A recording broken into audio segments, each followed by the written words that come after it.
Oi, coisa linda! Como é que você está? Eu sou Luana Machado, sou psicóloga, sou mãe, sou mulher, sou filha, sou amiga e tô aí nessa saga diária de equilibrar tantos papéis que nos é colocado nessa vida. Eu sou criadora do podcast Maternidade Real. Criei esse podcast quando meu filho estava mamando nos meus braços, lá no puerpério, porque eu queria muito divulgar com outras mulheres que também são mães a minha experiência do maternar. Uma experiência real, sem romantizar, apesar de ser um amor extremamente romântico, esse que nós mães temos pelos nossos filhos, mas sim, a jornada é desafiadora. E hoje eu queria falar um pouquinho de uma frase que me marcou muito, de uma cliente que eu acompanho há pouco tempo. Ela buscou terapia dizendo que ela queria ajuda porque ela não estava conseguindo ser a mãe que ela gostaria de ser. E aí eu perguntei pra ela, como assim? Me explica um pouco mais. E ela falou, Luana, eu perco a paciência às vezes com a minha filha, eu grito, às vezes eu queria ser mais calma, mais centrada. Eu queria estar sempre alegre, disposta a brincar com ela. E às vezes eu não suporto brincar, eu brinco só por obrigação de mãe. Às vezes eu queria sentir prazer em sempre fazer receitinhas diferentes, prontas, fazer aqueles desenhos na comida, mas às vezes só dá para comer o que tem mesmo, uma comida mais para adulto do que para criança. E aquela frase dela me atravessou, porque eu acho que todas nós, de alguma forma, em alguma medida, já se perguntou, será que eu sou a mãe que eu gostaria de ser? Só que eu acho que às vezes essa mãe que a gente gostaria de ser é uma mãe meio robotizada. É uma mãe tão idealizada que ela tá além da possibilidade humana. Porque nós queremos, muitas vezes, ignorar que somos humana. Que por trás da mãe existe uma pessoa, que existe uma mulher. E a gente precisa muito lembrar que a gente não tá ali só sendo mãe. A gente também tem que lidar com tantas outras questões da vida de adulto. Problemas financeiros, problemas conjugais, frustrações do trabalho, conflitos na família. Então a gente está ali maternando, mas a vida está acontecendo. E nós, enquanto humanos normais, somos afetados por tantas outras coisas. Uma amiga uma vez conversando comigo que não é mãe ainda, ela me perguntou como é que eu estava lidando com essa fase de bem. Ele tá nos 3 aninhos e desde os 2 anos, né? É a fase do terrível two. Que fase terrível! Ou seja, uma criança que eu conseguia só escovar o dente, dar banho e colocar o pijama para dormir. Agora é toda uma saga. Filho, vamos escovar o dentinho? Não quero. Meu amor, a hora do banho. Não quero, mamãe. Vamos trocar a fraldinha que o neném fez cocô? Não quero. Gente, eu tô falando assim, esse não quero, mas assim, não quero, é uma birra, é um escândalo. E aí eu falei pra essa minha amiga que assim, eu falei, olha amiga, enquanto psicóloga, eu te diria que o correto seria eu sempre ser constante nas minhas reações com o Benjamin. Mas enquanto ser humano, eu vou lhe responder que isso depende muito do meu estado de humor. Então tem dias que eu consigo simplesmente usar o lúdico, né, e falar, mas benzinho, se você não escovar o dentinho, as bactérias do seu dente vão crescer, e aí brinco, dou risada, e ali vou driblando daqui, vou driblando dali, e consigo. Mas tem dias que, a depender do meu humor, não rola nada disso. Então eu falei assim, recentemente, agora mesmo eu não tava bem, problemas pessoais da minha vida, estava mal, sem conseguir dormir, preocupada com algumas questões da minha vida. E no outro dia eu queria muito ir pra igreja, porque lá é um lugar que me faz bem, que me renova e me ajuda, inclusive, a começar a semana bem. E eu naquela saga de dar banho no menino, come, se arruma. Ele simplesmente não queria vestir a roupa que eu escolhi, ele queria ir pra igreja de pijama, a roupa que eu tirei do banho. E assim, ele se jogou no chão, fez um escândalo. E nesse dia, eu poderia ter sentado no chão, abraçado, acolhido. Meu amor, eu sei. Gente, o culto já tinha começado, eu nem tinha saído de casa ainda. Eu simplesmente falei, você vai vestir a roupa assim. E saí vestindo ele, levei ele no meu colo chorando. Me senti super mal depois? Me senti, mas assim, foi o que foi possível na hora.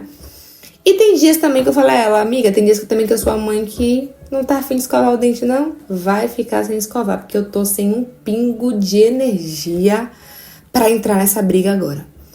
E assim eu vou levando minha maternidade.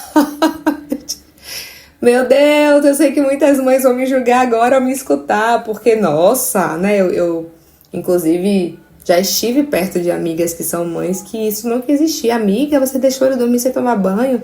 Contei pra uma amiga uma vez que Benjamin veio da escola, no carro, já apagado, e eu olhei pro menino, o menino tava imundo, todo sujo, e eu falei pra ela, amiga, eu simplesmente peguei lenço umedecido, fui passando nos pés, no rosto, nos braços, e falei...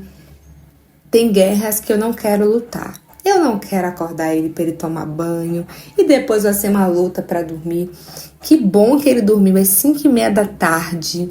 Eu vou poder fazer minhas coisas, descansar, assistir uma série. E aí eu sei que essa minha amiga falou, nunca que meu filho ia dormir sem tomar banho. E que eu não sei o que, que não sei o que. E aí na hora eu falei, meu Deus, que péssima mãe eu sou. Mas eu sou a mãe real e a mãe que é possível. Então, voltando lá à frase dessa minha cliente de que eu me sinto mal, porque às vezes eu não sou a mãe que eu gostaria de ser, talvez você estar me ouvindo e você também tenha essa sensação, porque eu aqui, que estou gravando esse podcast, já tive essa sensação várias vezes. E aí, todos os dias eu preciso me acolher, porque um dia eu me sinto mal, porque eu não sou a mãe que eu gostaria de ser, porque a mãe que eu idealizei é a mãe que brinca com meu filho todos os dias. É a mãe que leva ele para a escola, que pega ele na escola, que participa de todas as atividades. É uma mãe que está sempre paciente, calma, tranquila. É a mãe que faz comidinhas decoradinhas. Mas eu vivo uma realidade que muitas vezes não me permite ser essa mãe. E ainda assim eu o amo profundamente. E ainda assim todos os dias eu quero ser a minha melhor versão também por ele. E ainda assim eu quero promover a ele as melhores possibilidades da vida.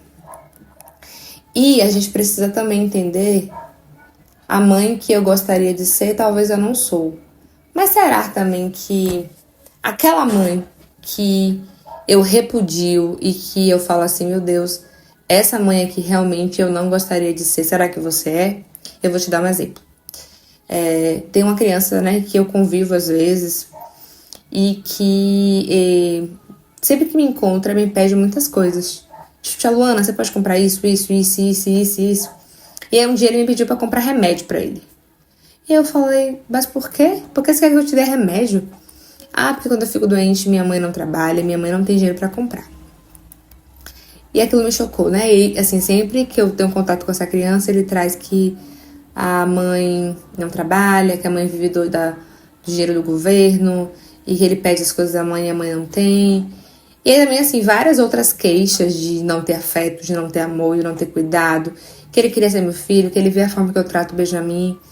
E aí quando você vê, às vezes, uma outra realidade, você fala, meu Deus, até que eu sou uma boa mãe. Mesmo me sentindo culpada pelo tempo que eu estou ausente trabalhando e que eu poderia estar com ele, que bom saber que eu posso promover algumas coisas pro meu filho. Que bom saber que esse tempo que eu passo ausente trabalhando também é para promover a ele, às vezes, não só o básico da comida, da fralda, do remédio, mas também de passeios, de momentos, de oportunidades, de experiências. E às vezes também quando a gente se depara com outras realidades, claro que eu não tô aqui no lugar de julgar nenhuma mãe, nenhuma mulher. Cada pessoa tem a sua história, cada uma tem as suas próprias justificativas internas e externas também, que levem talvez aquele comportamento. Mas quando às vezes a gente se depara com situações chocantes, a gente fala, nossa, eu sou uma excelente mãe. E nós sempre teremos experiências pra gente se comparar, negativas e positivas. Então eu tenho também experiências de amigas que eu falo, meu Deus, eu sou uma péssima mãe perto dessa pessoa. Eu queria poder fazer mais pelo meu filho como ela faz. Como também tenho experiências de pessoas que eu falo, nossa, eu sou uma mãe muito foda, desculpa a expressão. Mas o ideal é a gente não se comparar com Maria, com Joana, com Marta, com ninguém. Porque cada pessoa é muito única e eu sei que a nossa cabeça nos engana. Mas a gente se comparar com a gente própria. Então, assim, Não se comparar no sentido com a Luana que eu idealizei mãe. Porque a Luana que eu idealizei mãe é completamente diferente da Luana que eu sou. Primeiro que eu idealizei uma gravidez maravilhosa e romântica. Que eu ia amar alisar minha barriga, que eu ia amar estar grávida. E se você chegou aqui agora, te convido a escutar outros episódios que eu já falei sobre isso. E a minha gravidez chegou com uma hiperêmese gravídica que eu vomitei até o dia do parto. E eu odiava estar grávida, eu me sentia doente. Então, opa! Eu lembro bem que minha psicóloga falou pra mim assim, a maternidade já chegou te mostrando que é bem diferente do que você esperava, né? A maternidade já chegou te ensinando que você vai ter que aceitar a realidade, diferente do que você romantizou e idealizou. Então, desde a gravidez, eu já me deparo com uma experiência bem diferente de tudo que eu idealizei e romantizei a vida inteira. Mas quando eu falo da gente se comparar conosco, é no sentido assim, diante das minhas possibilidades, da minha realidade, de ter ou não ter rede de apoio, de ter ou não ter dinheiro, de trabalhar ou de não trabalhar, de conseguir ou não conseguir cuidar de mim. Será que eu não tô fazendo o melhor enquanto mãe? Opa! Hoje eu tô melhor do que ontem. Na última crise eu perdi a paciência e gritei. Nessa agora eu consegui me regular. Eu antes não me importava com a questão alimentar e hoje eu tô me preocupando. Então assim, sempre perceber o que é que você está melhorando. Mas tendo muita autocompaixão com você, entendendo que a nossa cabeça muitas vezes nos engana muito. Nos levando para esse lugar de perfeição que é inexistente. Não existe, eu preciso te dizer isso, esse lugar não existe. E, se você chegou até aqui, até o final do episódio, eu quero muito te convidar a você compartilhar o meu episódio, o meu podcast com outras mulheres que são mães, com outras pessoas, assim você me ajuda a divulgar o meu trabalho. Faz um print agora, coloca lá nos seus stories, estou ouvindo o podcast da psicóloga Luana Machado. E se você também quiser saber como é que eu posso te ajudar, porque aqui eu falo muito do lugar da mãe que também é psicóloga. Mas se você quiser também ajuda da psicóloga que é mãe, fala comigo, que a gente vai trocando figurinhas e eu vou te explicando como é que eu posso te ajudar. Um beijo, lindeza. Até o próximo episódio.